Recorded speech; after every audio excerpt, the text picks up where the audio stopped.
This is called కర్మ. Super 6 ఏమైంది అని అడుగుతున్నారు. ధరల పెరుగుదల, నిరుద్యోగం, రైతుల సమస్యలు, మహిళలకు ఇచ్చిన హామీలు ప్రభుత్వం సమాధానం చెప్పలేకపోతుంది. ఏ ఒక్క ప్రశ్నకు కూడా సమాధానం చెప్పలేకపోతుంది. అందుకే రాజకీయంగా కొత్త వివాదాలను సృష్టించి ప్రజల దృష్టిని మళ్లించి మేమంతా బాగా చేస్తామని డైవర్షన్ పాలిటిక్స్ చేసి వాళ్లే గొప్పలు చెప్పేసుకుంటూ వాళ్లే దండోరా చేసేసుకుంటారు అనమాట.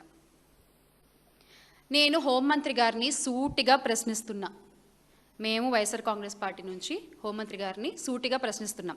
మాటలు చెప్పి డైవర్ట్ చేసి మీ బాధ్యతల నుంచి ఎట్టి పరిస్థితుల్లోనూ తప్పించుకోలేరు.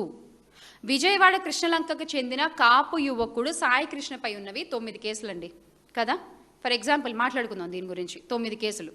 మీ పార్టీకి చెందిన ఎమ్మెల్యే చింతమనేని గారిపై ఉన్నవి కూడా 33 కేసులు. ఒకే కేసులో ఒక కేసులో శిక్ష కూడా పడింది నాకు తెలిసి కదా. ఇప్పుడు సాయి కృష్ణకి గోళ్ళు పీకి కాళ్ళు విరక్కొట్టి చంపేసి బూడిదగా మార్చేశారు కదా మరి ఇప్పుడు సేమ్ అదే చింతమనేని గారికి కూడా వర్తిస్తుందా? అదేంటదే మరి. ఈ సాయికృష్ణ మీద కేసులు ఉన్నాయి, మీరు గోళ్ళు పీకేశారు, లాకప్లో ఇష్టం వచ్చినట్టు కొట్టారు, చంపేశారు, కాల్చి బూడిద చేస్తారు. మరి న్యాయం సమానంగా ఉండాలి కదా. మీ పనిచేసే విధానం ఇదే అయినప్పుడు మరి చింతమనేని గారికి కూడా అదే వర్తించాలి కదా. దీని మీద మీరు ఏం సమాధానం చెప్తారు? మీరు ఇలాగే చింతమనేని గారి విషయంలో కూడా చేయగలరా? హోంమంత్రి అనిత గారు, మీ దగ్గర ఆన్సర్ ఉందా? మీ పోలీసులు అందరి విషయాల్లో ఒకే న్యాయం చేయరా? మళ్ళీ ఇక్కడ కూడా మన వాళ్ళకు ఒకలాగా, పక్క వాళ్ళకు ఒకలాగా, పాపం ఏమీ తెలియని అభాగ్యులకు ఒకలాగా న్యాయం జరుగుతుందా మీ కూటమి ప్రభుత్వంలో? చెప్పేయండి. పోనీ అదన్నా చెప్పండి బయటకు వచ్చి. మొన్న ఏదో అడుగుతున్నారు కదా, పాపం గంజాయి కేసులో సీనియర్ స్మగ్లర్ని పట్టుకున్నాం కదా అంటే, చెన్నై పోలీసులు కదా మేడం పట్టుకుంది అంటే, మాకు కూడా క్రెడిట్ ఇవ్వండి అని అడుగుతున్నారు కదా. మీరు క్రెడిట్ చోరీ అలవాటే కదా మీకు. అలాగే ఇది కూడా అవన్నీ బయటకు చెప్తున్నప్పుడు ఇది కూడా బయటకు చెప్పండి. మేము మా వాళ్ళకి ఒకలాగా, బయట వాళ్ళకి ఒకలాగా న్యాయం చేస్తాము, మా పోలీసులు మాకు ఒకలాగా, పక్క వాళ్ళకి ఒకలాగా పనిచేస్తారు అని మాట్లాడండి. తెలుసుకుంటాం మేము కూడా.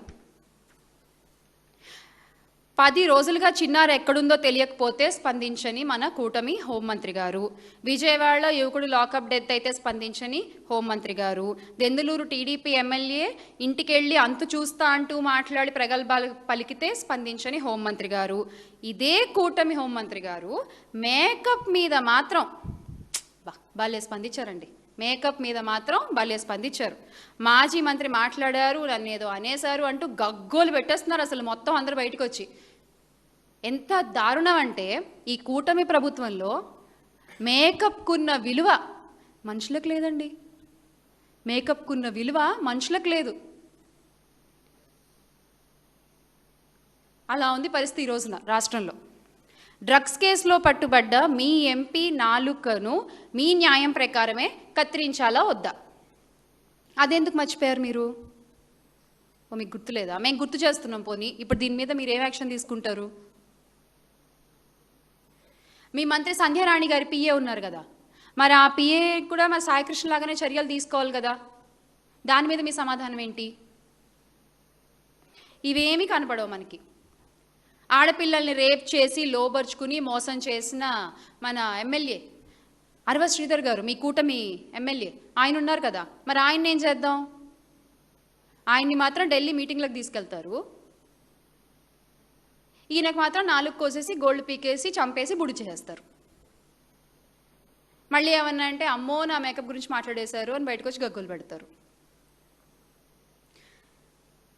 మరొక్కసారి చెప్తున్నాను, పాయకరావుపేట పాపాయమ్మ గారు, హోంమంత్రి అనిత గారు, మీరు హోంమంత్రిగా నడుచుకోండి.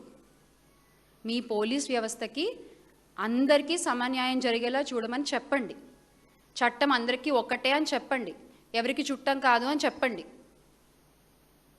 ఇంక ఇప్పుడు కూడా మీరు ఇలా నడుచుకోకపోతే ఖచ్చితంగా వైఎస్ఆర్ కాంగ్రెస్ పార్టీ చూస్తూ ఊరుకోదు, మిమ్మల్ని క్వశ్చన్ చేస్తూనే ఉంటుంది.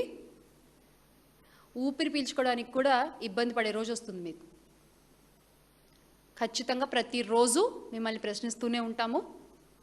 మీరు సమాధానం చెప్పాల్సిన రోజు ఒకటి వస్తుంది చూసారా, ఆ రోజు ఊపిరి తీసుకోవడానికి కూడా ఇబ్బంది పడతారు మీరు, గుర్తుపెట్టుకోండి. అదే ఆయన మాటలు ఎలా ఉంటాయంటే, సుగాలి ప్రీతి తల్లి ఆవేదన చూసి నేను రాజకీయాల్లోకి వచ్చాను అని అంటారు కదా. ఇప్పుడు సాయికృష్ణ తల్లి ఆవేదన చూసి వెళ్ళిపోతారు రాజకీయాల్లోంచి.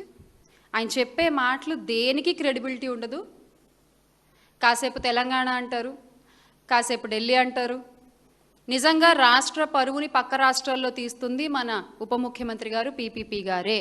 32,000 మంది అమ్మాయిలు మిస్సింగ్ అని ఆ రోజు నుంచి మన రాష్ట్ర మహిళల గురించి అబద్ధాలు ఎలా అయితే మాట్లాడారో, ఈ రోజుకి మన రాష్ట్ర మహిళలకి సరైన భద్రత కల్పించలేకుండా, ఆయన ఇచ్చిన వాగ్దానాలు నిలబెట్టుకోలేకుండా, ఈ రోజుకి కూడా మహిళల్ని కించపరుస్తూ, మహిళల్ని మోసం చేస్తూ, మహిళల్ని వాడుకుని ఆయన రాజకీయాలు చేయాలనుకుంటున్నారు.